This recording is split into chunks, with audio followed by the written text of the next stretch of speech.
உடம்பு இப்ப எப்படி இருக்கு திரு? பரவாயில்ல மாமா. மண்டபத்துல இருந்து நேரா எல்லாரும் ஹாஸ்பிட்டல் போயிட்டாங்க. அதனால மண்டபத்துல இருக்கிற வேலையெல்லாம் முடிச்சுட்டு நானும் காவேரியும் நேரா வீட்டுக்கு வந்துட்டோம். மண்டபத்துல அப்படி என்னதான் நடந்துச்சு திரு? என்னங்க, அதான் அப்பா எல்லா விவரத்தையும் ஏற்கனவே உங்ககிட்ட சொன்னார்ல. நீங்க எதுக்கு திரும்ப திரும்ப இப்ப அதையே கேட்டு நடந்த விஷயத்தெல்லாம் ஞாபகப்படுத்துறீங்க? என்ன காவேரி, எவ்வளவு பெரிய விஷயம் நடந்திருக்கு, இது அப்படியே விட்டுற முடியுமா? திரு, இந்த விஷயத்த நான் சாதாரணமா விட போறதில்ல. ஹாஸ்பிட்டல்ல அப்பா போலீஸ்ல கம்ப்ளைண்ட் குடுக்கறேன்னு சொன்னப்போ நீ வேண்டான்னு சொல்லிட்ட. அப்ப நீ இருந்த நிலைமையில நான் அதை பத்தி பேச வேண்டான்னு விட்டுட்டேன். ஆனா இதுக்கு மேலே அப்படி இருக்க முடியாது. திவ்யா, உன் கோவம் எனக்கு புரியுது. நான் தான் பாத்துக்கிறேன்னு சொன்னேன்ல. முடியாது திரு. உன்னை கொலை பண்றதுக்காக மண்டபத்துக்குள்ள வந்து ரொம்ப நேரம் இருந்திருக்கான். அது சரி, உனக்கு போன் பண்ண அந்த பொண்ணு யாருன்னு தெரியுமா?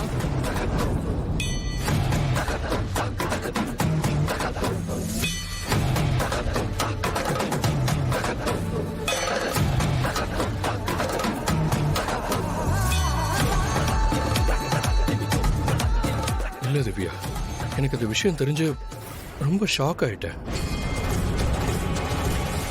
அந்த பொண்ணு யார் என்னன்னு கேட்கணும்னு எனக்கே தோணல. ஆனா அந்த பொண்ணு அவனை ரூம்ல லாக் பண்ணி வச்சுட்டதா சொன்னான். நான் போய் பார்த்தப்ப அவங்க இல்ல. நீ சொல்றத வச்சு பார்த்தா மண்டபத்துக்குள்ள வேற யாரோ அவனுக்கு ஹெல்ப் பண்ணிருக்காங்க, அப்படித்தானே?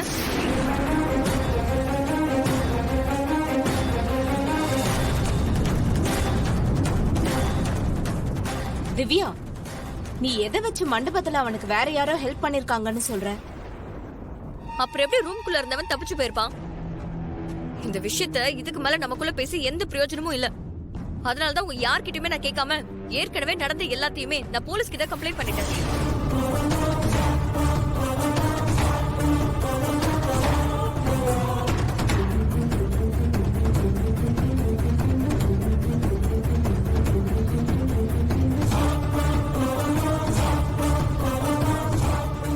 இவங்க சொல்றதுல வச்சு பார்த்தா மண்டபத்துல ஏதோ நடந்திருக்கு.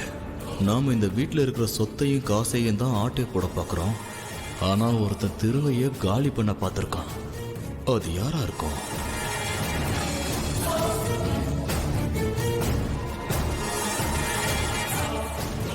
என்ன திவ்யா, நான் தான் பாத்துக்கிறேன்னு சொல்றேன்ல.